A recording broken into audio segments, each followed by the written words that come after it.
Caroline and I like writing stories. My name is Monica and I'm 8 years old and I like telling the stories. My name's Elsa and I like story mapping. In the Storytelling School, all children learn to be storytellers as a natural way of learning both language and subject content. The children tell the stories from memory, not reading them, but telling them from their imaginations. My name is Archie, I'm 8 years old and I love to make my own stories. My name is Kibas, I'm 8 years old and I like drawing as well. Would you like to know what Pluto looks like?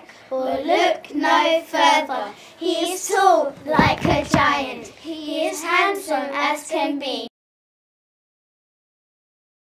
I would strongly encourage any head teacher who wants to develop the literacy at their school to consider the storytelling approach.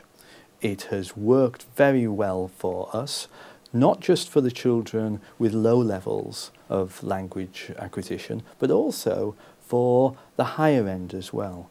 All over the country, schools are adopting the Storytelling Schools method because it works well. One day it grew and grew and grew. First, it raises standards in writing. Second, children like it, so it gives a way of engaging with education for some children who might otherwise be reluctant. And thirdly, it's inclusive. The methods are suitable for all ages and abilities that you'll find in a primary school or a secondary school.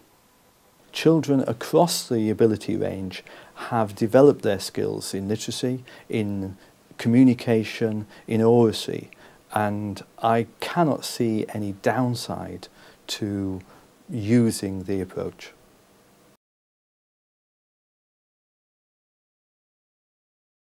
In this clip, we tell the story of one school on its journey to becoming a storytelling school. Our Lady School is situated in the London Borough of Tower Hamlets. Tower Hamlets itself it has a high level of social deprivation, and Our Lady School mirrors that. 65% of the children come in who are on free school meals. It worked like this. In every year group, the children would learn 6 stories per year, one every half term, and the story would be used as a basis for teaching literacy, both fiction and non-fiction units. We came back to the school in April 2013 to see how they were getting on, and this is what they said. Think of a favourite thing about the storytelling approach so far, something you really like doing. Things going on in all the classrooms, but they're all very different interpretations of the same model. I really like that it's been a chance to tell whole stories to the children rather than just a chapter or a few pages of a story. The person who was on the boat had left the basket open. Then he turned around and went, "Up went naughty birds." There's that sense of enjoyment. So every time we start a new topic, a new story or a new piece of storytelling, they're really excited. They know what's going to happen as well, so they're kind of comfort in that. But also in terms of like when we've done non-fiction, when we've done science and things, it's just so much easier because you can refer back to something that we've already done, like instruction writing, and they can apply it, even though that's a few weeks ago or months ago even, and they haven't forgotten. So, which is really good. Have you ever wondered about the Viking warfare? Well, I have, and I've wondered about many questions. For starters, what was Viking armour made out of? Viking armour was made out of wood and sometimes leather, as it had to be light. Viking helmets were made out of bronze and iron.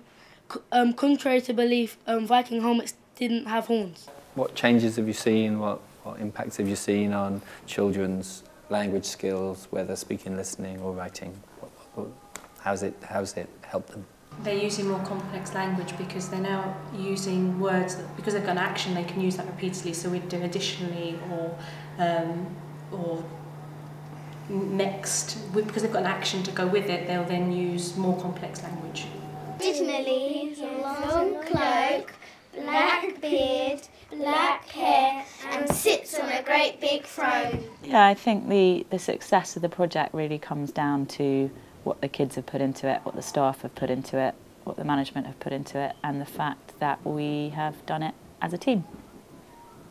My name's Oliver, and I like storytelling because it's like the one time where your imagination is not wasted in your head, and you can actually tell everybody and read it out, so it doesn't be wasted in your head all the time. In the digital age, there's something important about one-to-one, person-to-person communication. Storytelling skills are essential for children to give them a good start in life so that they can communicate with one another and tell the story that they want to tell. Storytelling gives every child a voice.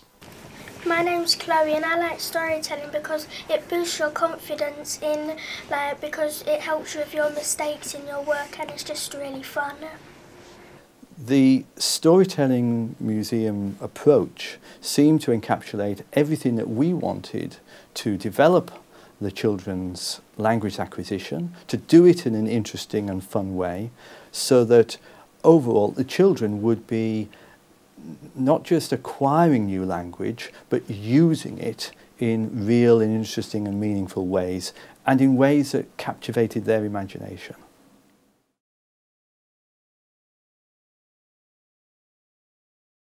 I think Ofsted were very impressed with the children and acknowledged that the work that the school was doing through the Storytelling Museum project was having an impact on the results that the school had achieved in English over the last 2 years. Do you live in fear of what might be waiting around the corner? If so, the likelihood is that you have an ogre in your neighbourhood. One dark stormy night on a high rocky cliff stood a tall old man holding his young daughter by the throat over the cliff. Have you ever wondered what Pluto looked like? Well, look no further. He is tall like a giant. He is handsome as can be. Confidence and success builds confidence and success. When the staff saw the immediate results that they were getting with the storytelling project, they were instantly convinced of its potency and as a tool to develop the children's oracy and language and listening skills in a way that could only be dreamt of through textbook approach. All around the country, schools are choosing to become storytelling schools as a great way to raise standards, inspire wonderful teaching, and engage children with education in a way that they love. If you want to find out more, then you can take a look at our website or read through the Storytelling Schools Handbook, which you can order from the website, or if you'd like some help from us directly, get in touch and we'll do what we can to help you become a storytelling school.